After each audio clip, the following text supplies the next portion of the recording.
Bonsoir, bonsoir, bonjour. C'est Congo News 24. Bande Konanga, comme toujours avant de commencer notre émission, nous disons merci à Dieu. Nous disons merci à nos chers abonnés et téléspectateurs qui nous suivent partout dans le monde et en RDC. Bande Konanga, soyez les bienvenus. À la une, et Yindi Bandeko. Kaboul parti, la guerre au sein de l'IDPS et Bandi. Na poste, il y a premier vice-président na parlement. Alors, Bandeko Nanga, beaucoup yoka ba candidat, beaucoup yoka au collègue en émission. Alors, Bandeko, tous à la connecter pas, ça choque déjà dans cette émission. Deuxième point, chers téléspectateurs, Tshisekedi ordonne la relève du commandement au nord Kivu Bandeko. Parce que la défaillance a été constatée Bandeko. Nathan ya guerre, oui, Salameki na M22. Alors, Togoyo Kaba détaille l'émission, oui. Et puis, on va parler encore. M23 et Yinde Libango, basali cesser le feu. Alors, Togoyo Kaba, on peut développer ensemble, Togoyo Kaba, faire des sebalobi. Et ça, somme Bandeko Nanga, tous à la connecte. Troisième point Bandeko Nanga. Et ça, maintenant, Otolobaka, vérité dévoilée. Et puis, vérifier la constitution. Était la constitution de la EDC n'interdit pas sénateur à Kabila à la présidence. Donc, interdit l'été de choses à Kouyeba. Et ça, bongoti. Et ça, que ceux qui va changer la constitution, Kabila Kuzonga au pouvoir. Bandeko Boko Yokande, professeur expliquant très bien. Pendenge za na constitution. Do bisoto fungola miso. Eza ya koyinda, esi eyinda. Alors, chers téléspectateurs, émission de M. Bandi, Ndebola n'a qu'une introduction. Et Yindi au sein de l'IDPS. La guerre est bandit. Kaboun parti. Et comme il n'a qu'à remplacer. Bande comme Moutou a remplacé na poste de vice-président de l'Assemblée nationale. A cause de la peine grâce à comme appelé président ya IDPS. Bande ko makaboza somme. O balobaka ke après Kabound mote peli. T'es ça qui bino. Nani a ko remplacer Jean-Marc Kabound. Il y a une émission que nous développons ensemble. Nous tiens à bien exceller beaucoup yoka. Nani akoki ko remplacer. Ba kombo nini basi batangi o déjà baza guerre ici bandi. Bandeko poste wana ya premier vice-président Esaïe IDPS. Donc mutoa ko remplacer on fa utakana IDPS. Malgré bazana kata plateforme il y a Union Sacrée. Forum d'essence. En fait, Kaboun parti, la guerre de gestion des ambitions à la porte de l'IDPS.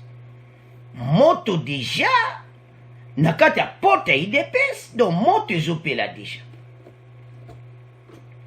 Bamususu, nakata IDPS, bazo préféré professeur Mbata. Bamususu, bazo préféré prof Paul Chilumbo. Nani akozwa esikawana. Désormais, il ne siégera plus au Pêchoir. Jean-Marc Kaboun a enfin formalisé sa démarche. Il a formellement déposé hier 31 mars sa lettre de démission du poste du président, du vice-président de l'Assemblée nationale. À l'heure des médias sociaux, la correspondance adressée à cet effet, Christo Mbosso, président de la Chambre basse, a été très largement dans plusieurs plateformes. C'est donc actif, rapport fort. Donc déjà, Mbosso a fait une lettre à Kabounda à démission. Et puis, n'a pas parti nyonso, baza déjà contacté, ba yebi ke mena makambango et bandi. Sikoyo, IDPS, il faut basser la vote. Au sein de l'IDPS, Nani a remplacé. Bandeko, vous vous souvenez, ete na poste oyo ezalaki poste moko clé soki président assemblée nationale ndenge ezalaki Mabunda, Kabunda azalaki nsima Mabunda. Après bamoni ke Kabunda miso makasi ya makasi ale basali tu basani ni balongoli Jean-Marc Kabunda. Et maintenant makambo ya IDPS ekoi entre bango allez bamoni ke il faut que écarter Jean-Marc Kabunda. Et Jean-Marc Kabunda apesaki démission na ye. Comme DG Bimaki na compte na titulaire parce que soki na makambo nyonso parce lui-même ayaki koloba. Soki alobaki tembe makambo pesa na niveau ti. Donc Kabunda a vu très bien que il fallait pas les canatutaires à l'obayango. Mais maintenant c'est makambo si o balobaka déjà maesopani comme étant oyo yasiakei et puis a confirmé yango parce qu'à raisonna ki azaki na ba traitement na Londres kozonga na Kinshasa bandeko et monana ki menaki apesa lettre na et mena bitumbe bandi.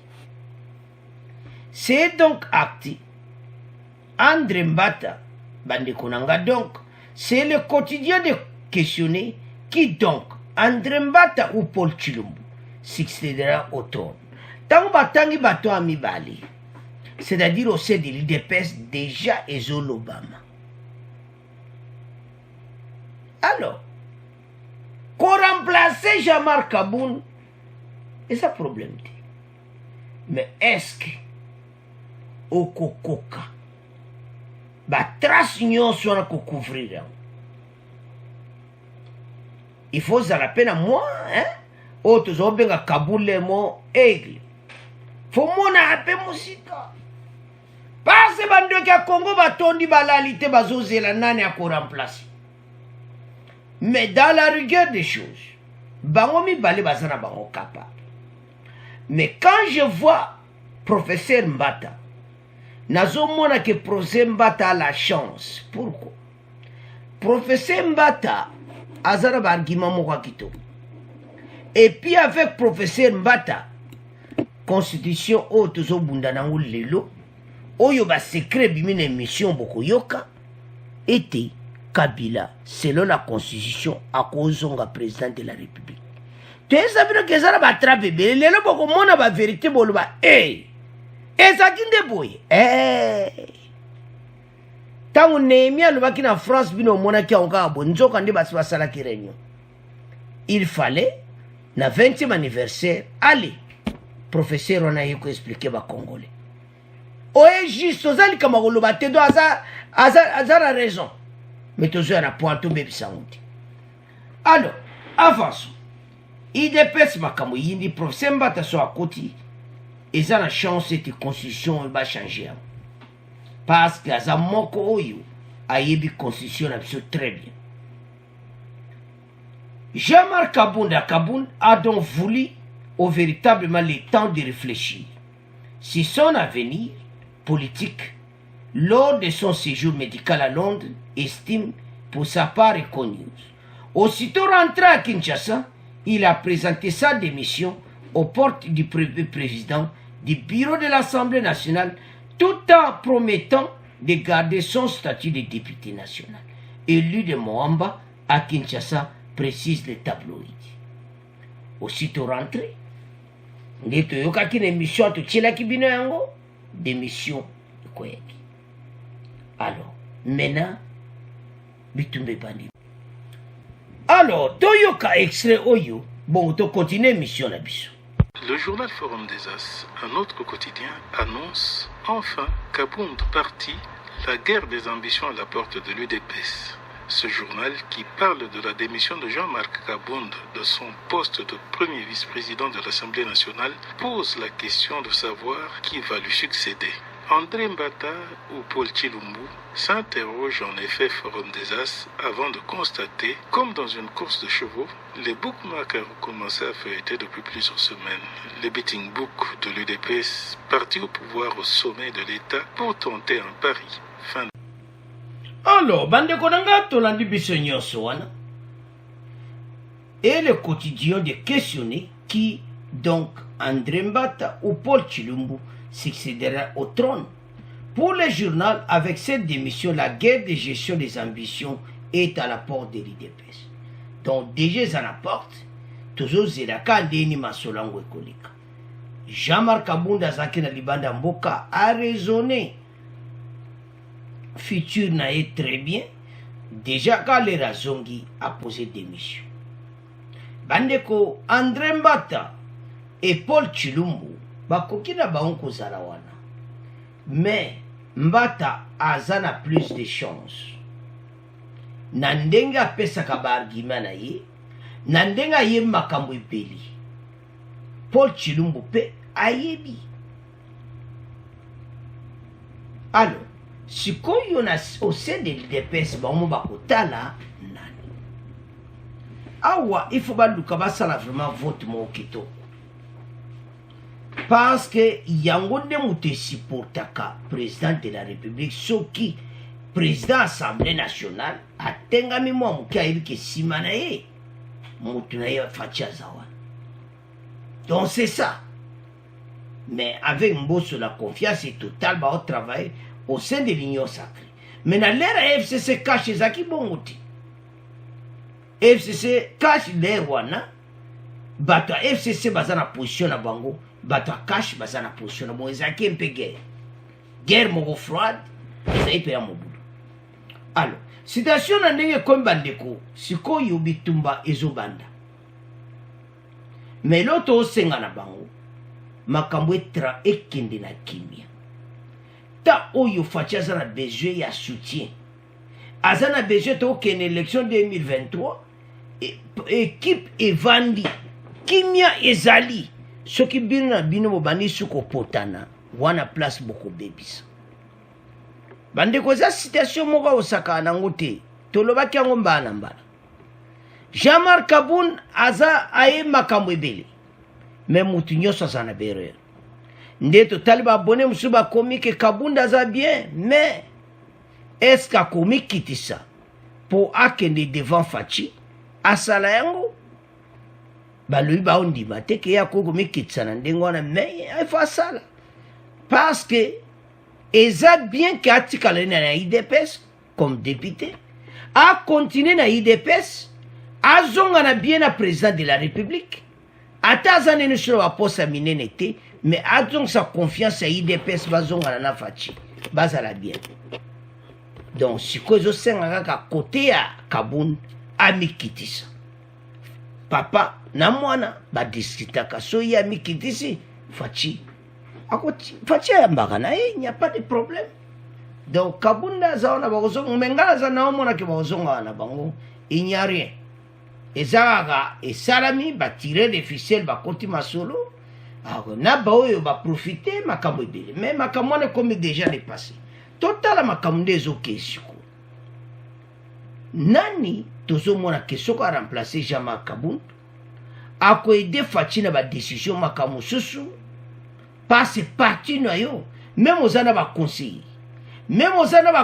kuna mais base ezande baso faza na mutu mona base le mo chauffer abiyaka ata butu na Union africaine pas Fachio va na kiti talika nani awokoka André Mbata oui il a des qualités Paul Tshilumbu oui mais bazala mobile bazala parce que je me souviens et yindaki awa na posa gâteau katumbi bemba ale Fachi mbala moko petit à confiance Jean-Marc Kaboun na Union africaine no wow basole bandi Jean-Marc Kaboun na lobi mabe bon atie ba ona nzela mais ba mona ka lobi mabe mais atie ba ona nzela alors sikoyo makambo yango na bandiko na se IDPS mena nani a ko remplacer Jean-Marc Kaboun mais déjà ba kombo batangi to landi wana na extra wana André Mbata ou bien Paul Tshilumbu. Alors c'est à ce point tout ce qui premier point na bino to ke na deuxième point. Alors, bande konanga to komi na deuxième point na biso. Makambo elekaki na M23 na FARDC. Ba constater que l'homme bien ti. Défaillance et tout ça, le Fachi ordonne la relève du commandement au Nord Kivu. Boyo Kabandeko. Et puis, deuxième partie, les rebelles M23 va déclarer cesser les faits. Bamone indeli bangoli kola ngomba wana. Alors, bamone sou moya kosala ezati. To kosala nini. Et comme étant, to déclarer qu'à cesser les faits. Ponde bazana problème. Mais ce que boyo ka réponse à faire d'ici. Mais deux à point. Le président de la République et commandant suprême des forces armées de la République démocratique du Congo, FARDC, Félix Antoine Tshisekedi Tshilombo, a ordonné la relève du commandement du secteur opérationnel Nord Kivu pour pallier à la situation créée par la défaillance constatée dans le dispositif des troupes à la suite de la dernière offensive du M23. Ce qui bolanda qui conseille des ministres, Patrick Mouyaya Tangakian, alors clairement, ministre de la Défense, Alobakian, qui va constater qu'il y a différence. Vous savez, on a dit quoi? Togaya qui dit Jangomba wana. FARDC, il y a trop de traîtres. Il y a trop de infiltrés. Oh, il y a des gens solobo écarté. Jusqu'à ce qu'on a perdu un colonel. Tu perds 3 soldats, moko na bango un colonel. Na bitumbo ezaki na M23. Biso to botola ki DG sikawana. Mais tala to perdre dango pona nini défense. Alors, comme Fachaza le commandant suprême a décidé à remplacer la relève du commandement au Nord Kivu. Le ministre de la Communication et Médias, porte-parole du gouvernement, l'a signifié reprenant l'intervention de son collègue de la Défense et ancien combattant en rapport avec la situation militaire opérationnelle dans le compte rendu de la réunion du 47e Conseil des ministres que le chef de l'État a présidé en présentiel vendredi à la Cité de l'Union africaine. Bandeko, tokoyoka Patrick Mouyaya, bamusu peut-être boyoka kiango. Bandeko, défense dans une place de sud de soi qui n'a biso. Les loyaux même baki na force rwandaise. Mais ce qui béré rwandais à la kiti. S'il n'y a pas eu ça, pas un 23 tonto gagné bango facilement. Mais les loyaux ba moi mutuma kasi parce que bazaki renfort ya ba rwandais. Mais côté la piscine des acquéreurs. Bande kutozana armée makasi. Ba Rwanda wana ata ba lobi biso zana armée. Tozana nombre ya ba combattants ko leka ba. Biso za pays munene. Vous avez. Alors, il y avait un peu de soucis. Biloko ane yakani na patriotisme. Mba défense andengo wana pays na biso. Et ça pays oyo FARDC mbeto gaya ba guerre au kala. Mais parce qu'il y a un peu de confusion, il y a un peu de mawarakati ya groupe, il y a makambo nyos. Alors, et ça mawa. Comment on a qui biso M23 déjà de ce gars qui est. Tout le monde et ça conseil des ministres, donc on comprend un peu la défense wana. Bon, on continue mission là biso. Toujours sur ce chapitre sécuritaire, pour sa part, le ministre de la Défense nationale et ancien combattant a présenté la situation militaire opérationnelle. Il a indiqué que tous les efforts sont déployés pour, d'une part, mettre fin à l'activisme résiduel de forces négatives, ADF-NTM, M23, FDLR et les groupes armés bénéficiant de la complicité de certaines notabilités, et d'autre part, renforcer la sécurité dans nos frontières dans cette partie du pays. Entre-temps, les opérations militaires conjointes, forces armées de la République démocratique du Congo et forces de défense du peuple ougandais dans le Grand Nord et dans le sud de l'Uturi se poursuivent normalement. Déplorant la double attaque du M23 dans la nuit du 27 au 28 mars 2022 dans les localités de Runyonyi et Tchanzu, le ministre de la Défense nationale et ancien combattant a fait part du bilan qui fait état des 17 de nos militaires blessés et 3 autres tombés sur le champ de l'honneur. Il s'agit du colonel Allégué, commandant du 34e 09e régiment venu en renfort du 34e 13e régiment du major Ewayo, commandant de la 34e 321e compagnie basée à Tchanzu, et d'un soldat. Le gouvernement a dit toute sa solidarité à ces militaires tombés sur le champ de l'honneur. Grâce au renfort reçu et la contre-offensive lancée, les assaillants ont été délogés des Rwanguba et du pont qu'ils occupaient à Tchenguerero. Les opérations se poursuivent sur la montagne Bukala vers Runyonyi. Dans le même registre, le ministre de la Défense nationale et ancien combattant a souligné qu'une défaillance a été constatée dans les dispositifs de nos forces armées à la suite de cette offensive du M23 au niveau du commandement du secteur opérationnel Nord Kivu, lequel commandement vient d'être relevé. Alors, chers téléspectateurs, nous avons suivi lequel commandement a été relevé. La défaillance a été constatée dans les dispositifs des troupes à la suite de la dernière offensive de M23. Et ça m'a bandé. Alors, décision quoi? Il fallait n'engawana. Bandeko, M23 quoi résister. Même si il y a qui renfort. Mais, comme la défense a été constatée, maintenant, ça a été relevé. Et comme étant au batuba yoka biloko na bango. Nde bazana kalate bako yoka yango.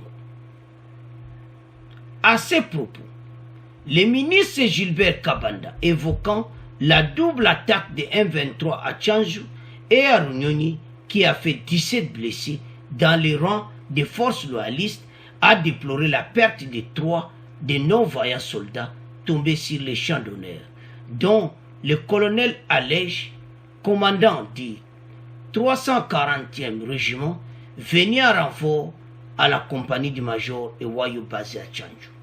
Bango bazai koya. Renfort et Bengami, mais bakutani na embuscade. Biloko kato oloba. Communication, makambo ibele. FARDC bayebi musala. Bayebi makambo ibele bandeko na ngai. Mais ceux qui boyo qui va le publiquement que la défaillance a été constatée et puis relevée. Donc, et c'est vraiment très important. Assainissement et ce sengama toujours ça la manakati armée. Parce que biloko mike déjà zo moniza na kati. Et zo tia pena vrete pour na mboka na biso. M23 malgré renfort besoin qui baza mena problème. FARDC azakuna baogande côté kuna. Donc eza lokola bazingi bango baza na problème baza ne pas kokendite na ngomba. Baza ko finir na bango. Et loko nini bango basali. Basengi cesser le feu. FARDC ba maïle bandimi angote. FARDC va répondre bangote. Pourquoi va commencer à cesser le feu? Les rebelles M23 a déclaré un cessez-le-feu unilatéral Boyo Kabandikonanga. Le groupe rebelle M23 déclaré vendredi 1er avril un cessez-le-feu unilatéral sur les lignes de front du groupement Djomba en territoire de Rutshuru au Nord Kivu. Ce mouvement armé a fait savoir sa décision dans un communiqué publié auquel le gouvernement n'a pas encore réagi. Bon réagir, bon répondre, bangote, base à la position, il n'y a pas de cesser le feu. Bon, nika bango biloko, bende le koyate, biso toza simana bino. Bende le koyate. parce que to si de origine na bino boza be nimi na biso bolinga biso te boza ba voisin boza complicité na bango bosangani bozo boma bandeko na biso. Félicitations au gouvernement n'a pas réagi. Basenga coup de cesser les faire on a marqué na bango. Pourquoi basengi cesser les faits? Il y a quelque chose ba moni bango côté na mo moni ke yindeli bango. Ba yebi ke bango batumola ki pe ba Ugandi. Armée ougandaise côté angambo kuna bazako ya. Côté na biso ba nord qui vous faire des ça zo progresser direction ngomba ya Chanju. Narumi. Place boba Batami et le bibana ya Ituri ba koma ba message ba le boke ba kota na sama bulu. Ba message to zotam. Bande konanga message yokan. Fa des sortes de message ba tinamba ba bombe na mabulu ba dindi. Bango ba kanse so ba joki renfort wana biso ndete wana ngoti biso renfort yi. Déjà va changer commandant opérationnel wana. Passe ba mona ki défense ta kati ya fatis. Yangwana ba mba ga yauma kamka bere to zoloba. Pays na biso, armée na biso, il y en a beaucoup des infiltrés. Mais ba moni yango maintenant si ko komi ko bandeko tala même de ozoloba ko bazaka na kati armée mais bazo reverser bango. Ba iso na plasté.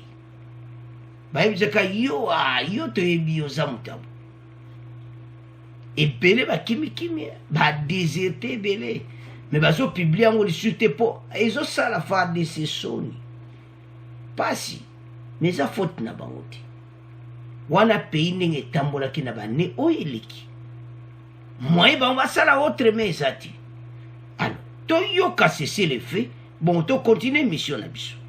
Nous parlons toujours de cette situation. Dans une déclaration datée du 1er avril, le M23 dit décréter un cessez-le-feu unilatéral sur les lignes de front du groupement Djomba dans le territoire de Rutshuru au Nord Kivu. C'est après des violents combats qui ont opposé l'armée régulière à ce groupe rebelle en début de semaine, combats qui ont occasionné plusieurs pertes en vies humaines. Des milliers de civils ont également fui leurs habitations pour se mettre à l'abri des combats. Jusque-là, le gouvernement congolais n'a pas encore réagi à cette déclaration. Alors, Tolandi Bandeko Nangai, le gouvernement congolais n'a pas encore réagi à la déclaration na bango. Bandeko, Obalobaka Ezaya Koyinda. Gouvernement na biso na ba réagir ti. Ndenge bazawana, bazana problème déjà. C'est le feu unilatéral intervient après de violents combats qui ont opposé ces rebelles aux forces armées de la République démocratique du Congo en début de semaine. Ces affrontements ont causé mort d'hommes et un déplacement massif de la population. Certains habitants se sont réfugiés en Ouganda voisin. Bandeko, soto la peuple a besoin de bazo souffrir. Nde bazako kimaka bambang, likola batu. Gouvernement bo réagir ti. Bondi ma cessé le fait na bangote. Bango nde bazawana tokosila nana bango très bien. Bande onde to loba awa. Tozo se positionner très bien. Bango pe bazo se positionner, bazo luka cesser les faits, po ba luka bazo attend. Mais fa de ça opé sa bango tenti. Et ça qui mo erreur pour te perdre ngomba wana, il faut ba déloger bango. Bazara sune le côté. Ba arme wana nyose utaki et pas ba voisin. Maintenant tu reverser ba voisin, ba comme un problème ya rotinda renfort. Alors maintenant rebelle M23 ba sengi cesser le feu. Cesser le feu cause la te parce que bazo mona ke mena baza entouré. Maintenant baza na problème na ngomba, baza na place à kokendite. To ndi ma cesser le feu. Pourquoi les bosso bosenga qui cesser le feu? Pourquoi vous attaquez qui fait DC na 4 du matin avec des erreurs pour profiter pour gagner Ngombawana. Et nous avons perdu un colonel. Malgré bino ba rebelle belé pour beaucoup faki. Tu perds 3 soldats. Alors, bandeko, nasi boza d'accord ete tokondima basese le fe na bango te biso arme na biso eza makasi totelema tobenga na bango na ngomba wana bandeko na ngomba wana mpe baza ngomba aruni na chanju eza place au FARDC avandaki me lelo bango baza na ngomba bazotia makelele mena bakomosenga cese le fe eza te ifo bozonge pa boutaki ifo bopakata mbangu parce que tozonyingisa bino biloko biso déjà tosi togangi bendele kwea te FARDC ne reculera jamais akozonga nsima te andima cese le fe na bino bandeko nde tolandi wana le gouvernement congolais n'a pas encore réagi à ce cessez-le-feu. Tobelelaki bango mokili yoki ete baza en complice na Rwanda. Mena mayele sili bango. Eloni balila basa. Bandeko baza sous na place te kubatama. M23 mayele esili bango. Alors tozoyebisa bandeko na biso nyonso.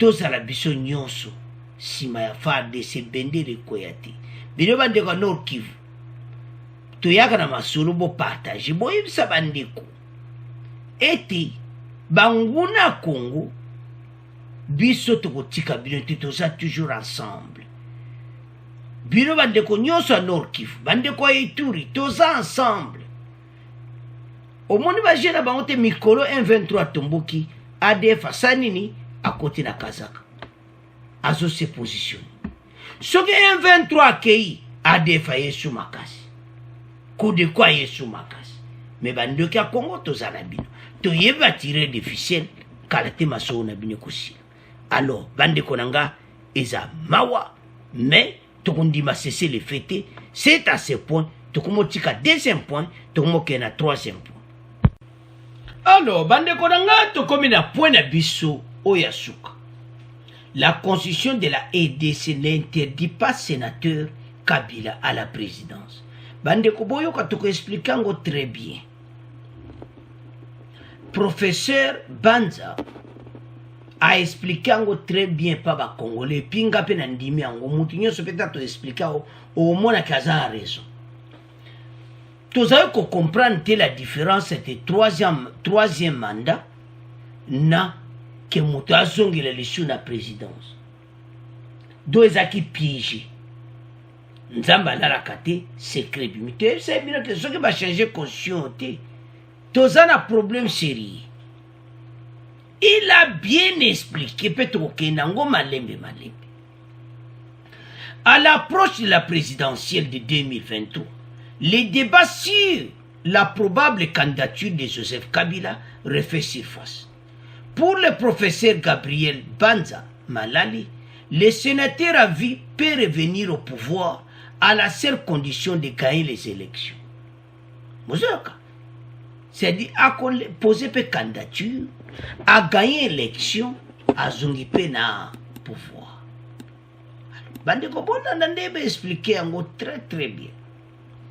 Parce que biso zo kansake trois ye akogo ozonga sutesa bongoti. Na constitution na balobika ke akogo sala troisième mandat successif, c'est-à-dire azana deux mandats akogo ke su na troisième mandat successif ndenge landani. Donc akena na bendani après aye kozonga. Donc constitution zo permettre bon. Piquer ma crise d'émission. Il a bien expliqué. Si le président honoraire a les ambitions de revenir au pouvoir, rien ne l'empêchera, a-t-il soutenu. Pour cet enseignant, de droit constitutionnel à l'université de Lubumbashi, ni la constitution, ni aucune loi n'interdit à un sénateur à vie de briguer la présidence. Dans la constitution, il y a la troisième mandat. Troisième mandat, l'axinine, dans la constitution, il y a PPP. Premier mandat, 5 ans après le sous, il y a 5 ans, il y a 15 ans. Donc, c'est-à-dire, au bendani non nanu, ok sénateur à vie. Après tant qu'on a sénateur à vie, ah, nzambe nangaye, moteme ça la passe. Eh! Constitution oyo bandeko, bato bazaba yele. Omoni? Place balaxi qui professeur là-bas. Entourage wanyo so ba Néhémie.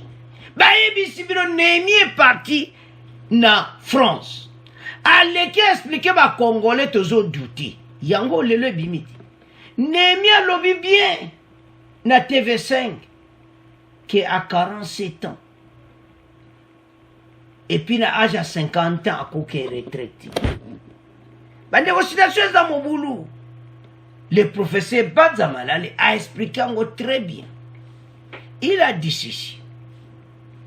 À sa professeur de l'université Lubumbashi, que loi mon côté interdit. Pour être on ne peut plus clair, le professeur Gabriel Banza précise que ce qui est interdit, c'est de remplir plus de 2 mandats successifs. Bande Kotolanda. Au concours de constitution et de ces pexis, plus de 2 mandats successifs, c'est-à-dire au sali 5 ans, au sali 5 ans, au sali 5 ans, mon sous-souti. Et ngaba Congolais va piquer ma crise Nzambi. Bon, là, tout ça qu'on explique très bien. Professeur Abatou a expliqué pour la sénateur à vie, Joseph Kabila. Face à une certaine tendance qui estime avant me koto kende wana, tout na place wana. C'est-à-dire, ce qui est interdit, c'est de remplir plus de 2 mandats consécutifs. Or, Joseph Kabila a procédé à l'ordonnance avec Félix Tshisekedi pour un quinquennat. Il y a sali ordonnance. Fachi yojo a pouvoir, ngai na kerete. Ordonnance et salami na kimia, mon boulot est zati, yé. À su place, il y a Fachi a commis président de la République, il y a qui sénateur à vie. C'est quoi Bolanda? Et ça, c'est moi. Baton suba au piqué ma crise.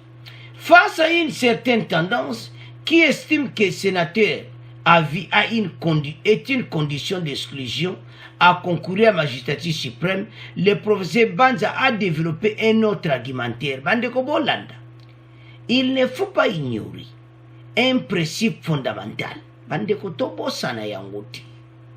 des droits positifs, c'est qui est celui des droits acquis. Le fait qu'il ait déjà gagné certaines prérogatives ou des avantages, cela n'est pas un obstacle pour exprimer les libertés et les droits fondamentaux reconnus à tout le monde, a-t-il indiqué. Alobi, malgré Nyonsoana, Kabila kozongela le soutien à la magistrature suprême parce que il faut attikana nous sénateur à vie na ye. Soka lui ba le non na sous sénateur à viti a keba poser candidature na ye. Bandi kutolandi bisonyos. Toyoka extrait oyo Néhémie Mulanya lobaki. Tant ya lobaki ango biso zako tia tembe. Néhémie a pas expliqué, le professeur Banza a expliqué. Tolanda, Néhémie, bon, on continue mission. Les FCC réclament des négociations politiques, titre pour sa part le Soft International. Pour ce périodique, cette démarche arrive plus d'1 an après la rupture en mars 2020 de la coalition FCC Cash. Tout débute avec les déclarations fracassantes de l'ancien directeur de cabinet de Joseph Kabila sur TV5, relève le tabloïd. En quittant le pouvoir à 47 ans, rapporte le Soft International qui cite Néhémie Mulanya, ancien directeur de cabinet, Joseph Kabila est resté un acteur majeur de la politique. Il a une famille politique avec laquelle il faudra compter dans toutes les échéances électorales à venir. À en croire Néhémie Mulanya, dans le Soft International, à 50 ans, Kabila n'a pas encore pris sa retraite. Alors, bandeko nanga tolandi biso nyonso. Kabila jina retraité, yango ba tchaka makelele le nyonso. Teza bino ke constitution oyo soki bango ba changer yango te. O nyonso tozoloba oza pamba. balobi que constitution epekisi kaka troisième mandat, c'est-à-dire oza na deuxième mandat ocontinue lisu te. Zonga nsima asali alternance Fati akoti Kabila kozonga lisu na 2020.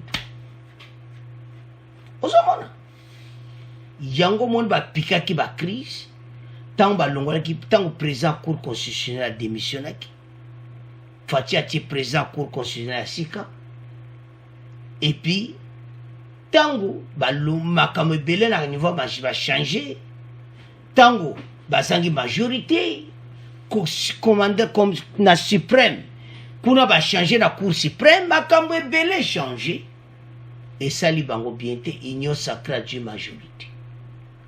Alors bafetaki 20 ans na bango bamona te basala réunion mpo na retour ya Kabila to makambo toyebisa bino Kabila azozonga biso bato tolobi te tolandi molai alobaki aona TV5 totieli bino mpe ekisi ya boyoki et puis lelo le professeur Banza oyo aza professeur à droit constitutionnel à l'université de Lubumbashi, il a expliqué que constitution wana ya PPRD ezopekisa ye te azonga lisu na pouvoir eza kaka condition bapesi kaka ke otikaki sénateur olobi naza sous sénateur te odémissionné sénateur oki opposé candidature na yo oganye élection oleki président de la république oyo biso tokokanisa Kabila ozonga lisu te eza lokuta balobi na biso très clair et puis nga na eza vérité eza kutu manipulation te eza bongo ozomona parce que eloko constitution interdit eza nini remplir plus de 2 mandats consécutifs. Or Joseph Kabila a procédé à l'alternance avec Félix Tshisekedi pour un quinquennat. Kabila tanga talika ka constitution boye asola masa bia masola vrai oh et vrai président ni habita des ans zaka no ngara tikinanga na kenanga sénateur à vie. Oh président ah oui.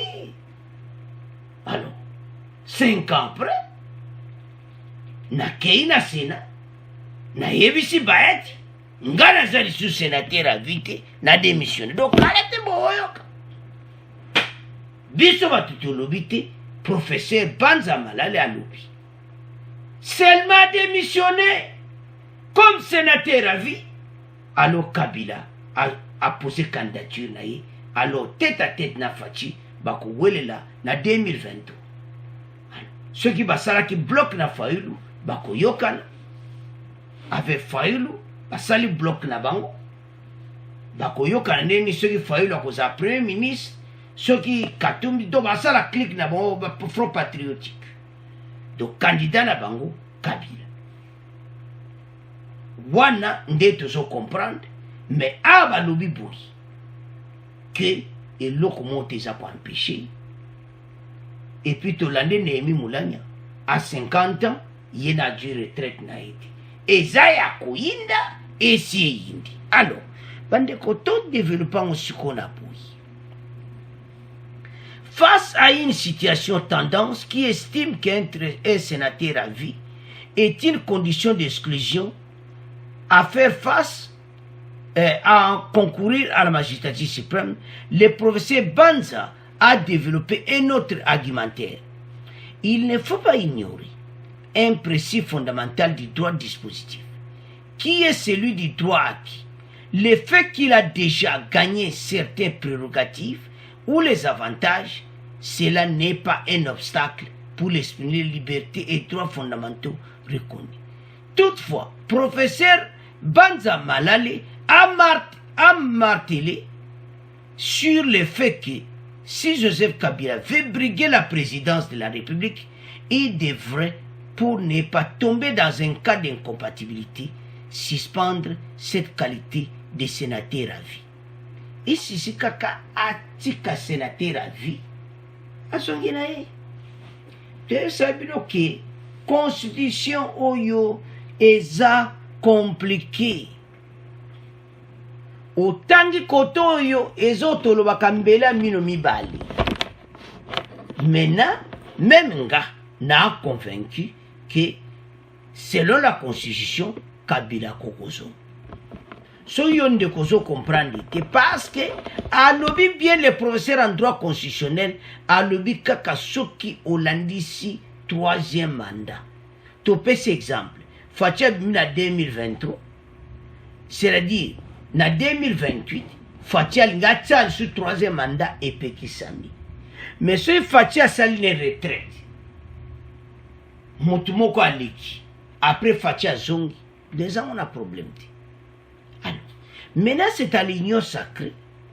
Maintenant la vérité bimi va changer la constitution. Ce qui va changer, c'est qu'il y a quelque chose qui ne va pas. Il y a des Congolais qui vont commander un certain souci. Parce que n'est pas problème commis. Donc, l'heure est grave.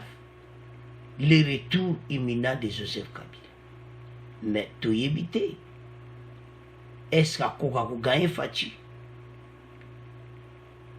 Parce que Makami Kolo est bon, mais c'est impossible. Tout le monde a kata zongina ya posé candidature à Obimati. Wana tozo saba Congolais à Obimati. Pourquoi tout le bon? So total imbalé ko leka vraie élection sans tricherie. Peuple ni peut perdre banaba. Attends IDPS au Kabazana ban. On dit que moi parti à IDPS moké. Au pessiment wa un nombre na ban. Basa la population te. Maintenant ceux qui basa le bloc avec Fayulu à cause de moi battu. Est-ce qu'il pourrait que a gagné Fatina en 2023? Point d'interrogation. Ce qui est vrai, Kabila bientôt à son zongela a posé candidature, mais il faut renoncer sénateur à vie.